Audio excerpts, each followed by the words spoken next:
दोस्तों नमस्कार। इस वीडियो में आज बात करेंगे कि अगर स्त्री धन की रिकवरी नहीं होती है, 498 का मुकदमा दर्ज है और स्त्री धन की रिकवरी नहीं होती है, तो क्या ऐसी परिस्थिति के अंदर जो अग्रिम जमानत दी गई होती है अक्यूज्ड को, हस्बैंड को या अदर मेंबर्स को, उसका क्या होगा। देखिए, पंजाब हरियाणा हाई कोर्ट के में रिसेंटली एक मामला आया जिसमें इसी बात पे से तथ्य बात की गई कि जो 498 का पत्नी द्वारा मुकदमा दर्ज कराया गया तो पति ने वहाँ पे अग्रिम जमानत ली। एफआईआर दर्ज हुई। एफआईआर के बाद जब चालान पेश हुआ तो उसमें यह आ गया कि इसमें जो स्त्री धन है उसकी रिकवरी नहीं हो पाई। कोर्ट को भी तय करना था कि स्त्री धन की रिकवरी के लिए क्या एंटीसिपेटरी बेल जो प्रोटेक्शन दी गई है हस्बैंड को, कोर्ट द्वारा जो प्रोटेक्शन मिला है उसको क्या खारिज करना चाहिए या फिर उसे रखना चाहिए। जब भी 498 का मुकदमा दर्ज होता है तो 498 + 406 इसके अलावा और धाराएं भी लगती है, जैसे 323 हो सकती है, 506 हो सकती है। इट डिपेंड्स ऑन कि क्या क्या एविडेंस है। बात करेंगे इस वीडियो के अंदर। जानकारी समझने के लिए वीडियो अंत तक जरूर देखिए। अगर आप लोग हमारे चैनल पर नए हैं तो please subscribe channel, press the bell icon. 498 का मुकदमा दर्ज होने का प्रोसेस मैं आपको बता देता हूँ कि महिला द्वारा महिला थाने के अंदर एक कंप्लेंट दर्ज कराई जाती है। उस कंप्लेंट के बेस पे हस्बैंड और उसके रिलेटिव्स को बुलाया जाता है थाने के अंदर, उनसे बातचीत की जाती है, उनको बताया जाता है ये एलिगेशन है और कोशिश की जाती है कि ये मामला सॉर्ट आउट हो जाए, मामला सेटल हो जाए। इन केस मामला सेटल नहीं होता तो जब एफआईआर दर्ज होती है उस दौरान पत्नी द्वारा लिस्ट भी दी जाती है। उस लिस्ट के अंदर बताया जाता है कि ये वस्तुएं मुझे शादी के अंदर दी गई थी। अब चाहे वो चीज़ें उसके माँ बाप द्वारा दी जाए या फिर लड़के के रिलेटिव या लड़के द्वारा दी जाए, उस वक्त जो शादी के दौरान जो दी गई है वो स्त्री धन कहलाएगा। मान लीजिए जब सेटलमेंट नहीं हो पाता तो एफआईआर दर्ज होने से पहले स्त्री धन वापस लौटाने के लिए कहा जाता है पुलिस द्वारा। और जनरली देखा गया है कि जो लिस्ट दी जाती है उसमें जो लड़की का सामान होता है वो लड़का थाने में आके सबमिट कर देता है। बहुत बार ये भी देखा गया है कि उस लिस्ट के अंदर जो सामान बताया जाता है वो बहुत ज़्यादा बताया जाता है। हो सकता है लड़के के पास सामान पहले से ही हो, लेकिन फिर भी एलिगेशंस उसमें ये होता है कि ये पति या सास के पास रखे हुए हैं। कैसा ही मामला है पंजाब हरियाणा हाईकोर्ट के पास। मामले की बात करें तो कुछ इस प्रकार था कि महिला द्वारा एक कंप्लेंट दर्ज कराई गई महिला थाने के अंदर। एलिगेशंस ये थे कि 2022 में उनकी शादी हुई और उसके बाद से हस्बैंड और उसके द्वारा उसे डॉरी के लिए, दहेज के लिए परेशान किया गया। उसके बाद मारपीट की गई, उसको धमकी दी गई।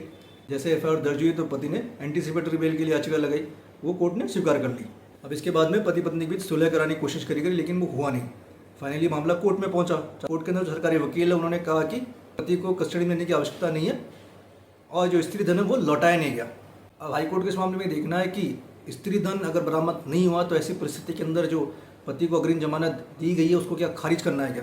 हाईकोर्ट ने पाया कि अरनेश बनाम स्टेट ऑफ बिहार, जो कि पर्टिकुलरली 498 के मुकदमे से जुड़ा हुआ है, बेसिकली जो 492 पर्पज़ था वो ये था कि जो दहेज की मांग होती है जिसके लिए महिला को परेशान किया जाता है उस पर अंकुश लगाना। लेकिन अरनेश कुमार बनाम स्टेट ऑफ बिहार में कोर्ट ने ये पाया था कि कई बार जो महिलाएं सेटिस्फाई नहीं हो पाती, मान लो कुछ चीज़ें उनमें बनती नहीं है, तो बदले की भावना रखते हुए पति और उसके घर वालों के खिलाफ इस तरह के मुकदमे दर्ज करा देती है। कोर्ट ने यह भी माना कि बहुत से मुकदमे ऐसे कि पत्नी ज़्यादातर अपने स्कोर बराबर करने के लिए पति और उसके घर वालों के साथ इस तरह के मुकदमे दर्ज करा देती है। लेकिन कोर्ट ने ये भी कहा कि बहुत से मामलों के अंदर पत्नी द्वारा लगाए गए एलिगेशंस दहेज को लेकर सच भी साबित होते हैं।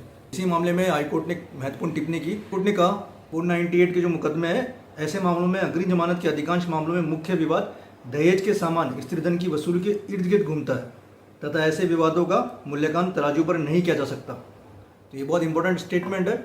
यहाँ पे हाईकोर्ट ये कहना चाह रहा है कि जो 406 की जो एलिगेशंस लगाए कि मेरा सामान इनके कब्जे में, एक तरह का आपराधिक मामला है, लेकिन फिर भी ये जो दूसरा आपराधिक मामला है उनसे भिन्न है।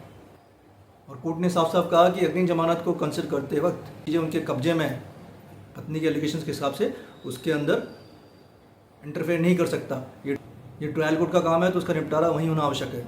यहाँ पे न्यायालय ने जो स्त्री धन है उसको सामान्य जो धन विवाद होता है उससे अलग बताया। तो अग्रिम जमानत देते वक्त न्यायालय ने कुछ सिद्धांतों को निर्धारित किया। कुछ दहेज का सामान या स्त्री धन की बरामदगी न होना आमतौर पर पति या उसके रिश्तेदारों की अग्रिम जमानत याचिका को अस्वीकार करने का आधार नहीं हो सकता। पहली चीज़ ये बताई। दूसरा सिद्धांत, इस तरह की दलील पर विचार करने के लिए अभियुक्त का आचरण एक संगीन कारक है। इस तरह के आचरण में दहेज के सामान स्त्री धन की वसूली के लिए अभियुक्त द्वारा किया गया सहयोग भी शामिल होगा। ऐसा नहीं है कि वहाँ हस्बैंड ने कोई सहयोग नहीं किया, हस्बैंड ने जाके कह दे कि नहीं मैं तो कुछ नहीं देता, मेरे पास है, मैं देता कुछ नहीं, तो ये आचरण, ये आइडियल आचरण नहीं चलेगा। एक्सेप्शन मामलों के अंदर यदि मामले में विशिष्ट और या गंभीर तथा परिस्थितियाँ ऐसा करने की मांग करती है तो न्यायालय अपने विवेक के अनुसार याचिकाकर्ता आरोपी को न्यायालय में जमा करने या शिकायतकर्ता पत्नी को स्त्री धन दहेज का सामान के लिए उचित राशि भेजने का निर्देश दे सकता है। अगर न्यायालय को लगता है, उचित लगता है और स्त्री धन पति द्वारा नहीं लौटाया जा सकता है तो कुछ राशि पत्नी को देने का कोर्ट निर्देश दे सकती है। ये कुछ प्रमुख टिप्पणी है जो पंजाब हरियाणा कोर्ट ने की है। तो जिस केस की हम बात करें उसका टाइटल है वरुण शर्मा बनाम पंजाब। ये इसी साल का जजमेंट है। अगर इसके हम और फैक्चुअल रिपोर्ट्स की बात करें, पति द्वारा पहले ही डिवोर्स पिटीशन फाइल कर दी गई थी। डिवोर्स पिटीशन फाइल करने के बाद पत्नी ने ये मुकदमा दर्ज कराया। तो कहीं ना कहीं कोर्ट ने ये निष्कर्ष पे निकाला कि क्योंकि पति द्वारा डिवोर्स पिटीशन फाइल कर दी गई थी तो काउंटर ब्लास्ट करते हुए पत्नी ने इस तरह की रिपोर्ट दर्ज कराई। तो इस मामले के अंदर हस्बैंड को एंटीसिपेटरी बेल मिली, एब्सोल्यूट जो अंतिम आदेश था उसको अनिवार्य कर दिया। तो जाहिर सी बात है पंजाब हरियाणा हाईकोर्ट के रुख से समझ में आता है कि 498 और 406 में जो एंटीसिपेटरी बेल मिली है, अगर उसके अंदर रिकवरी नहीं हो पाती, इससे नहीं मिलता, स्थानीय की जमानत देने के लिए उन आइटम्स की पहले वसूली की जाए, क्योंकि स्त्री धन और जो सामान्य धन प्रकरण होते हैं ये अलग अलग है। लेकिन कोर्ट ने साथ में ये भी कहा है कि यहाँ पे अभियुक्त का कंडक्ट भी देखना ज़रूरी है। तो उम्मीद करता हूँ दोस्तों जानकारी पसंद आएगी। जितना हो सके इस वीडियो को लाइक शेयर कीजिए। फिर नए वीडियो में नए टॉपिक के साथ। हमारा चैनल सब्सक्राइब करना ना भूलें। तब तक के लिए नमस्कार।